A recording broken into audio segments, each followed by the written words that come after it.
ఏలూరు జిల్లా ఏలూరులో కోల్కతా వైద్య విద్యార్థిపై జరిగిన హత్యాకాండకు నిరసనగా ఏలూరు మహిళా సంఘాల ఐక్య వేదికగా ర్యాలీ నిర్వహించారు. మహిళలపై జరుగుతున్న అఘాయిత్యాలకి ఏలూరులోని రాష్ట్ర మహిళా సమైక్య కార్యదర్శి యామిని ఆధ్వర్యంలో జేసీకి వినతి పత్రం అందజేశారు. అనంతరం యామిని మీడియాతో మాట్లాడుతూ ప్రభుత్వాలు అనేక చట్టాలను అగత్యాలకు తీసుకొచ్చినా గానీ మహిళలకు భద్రత లేకుండా పోతుందని కఠినమైన చట్టాలు తీసుకొచ్చి ప్రతి ఒక్కరూ భయపడేలా చట్టాలు ఉండాలని, ఒక రోజుకు అమ్మాయిపై పెరుగుతున్న అత్యాచారం ఘటనలు దేశంలోని మహిళలందరూ ముక్త కంఠంతో ఖండిస్తున్నామని, వీటిని నివారించే దిశగా దేశం చర్యలు తీసుకోవాలని మీడియా ద్వారా తెలియజేశారు. ఉన్నటువంటి డాక్టర్ని కూడా రక్షణ లేకుండా పోయింది. మహిళలకు ఇంకెక్కడ స్వేచ్ఛ రక్షణ కల్పిస్తున్నాయి ప్రభుత్వాలను మేము మహిళా సంఘాల ఐక్యతగా మేము ప్రశ్నిస్తున్నాము.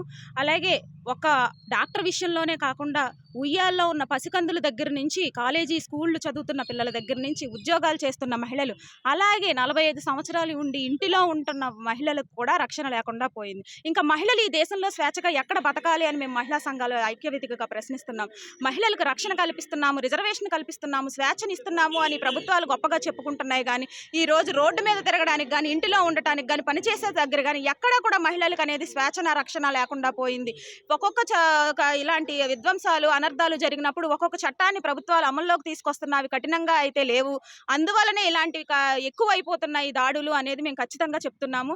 ఎందుకంటే నిర్భయ విషయంలో ఒక చట్టం వచ్చింది, అలాగే దిశ, నిర్భయ, అభయ చట్టాలు, ఇలాంటి చట్టాలు మహిళలకి చాలా వస్తున్నప్పటికీ కూడా అత్యాచారాలు అనేది ఎక్కడా కూడా తగ్గటం లేదు.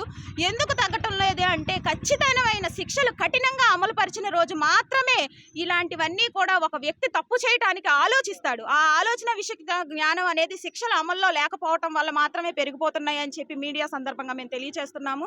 అలాగే మహిళలకి ఇలాంటి దాడుల నుంచి తగ్గించాలి అని అంటే మా విన్నపంగా ఈరోజు కలెక్టర్ గారికి వినతి పత్రం అయితే మహిళా సంఘాల ఐక్యవేదికగా ఇవ్వడం అయితే జరుగుతుంది. కొన్ని డీ అడిక్షన్ కేంద్రాలను ఏర్పాటు చేసి మద్యం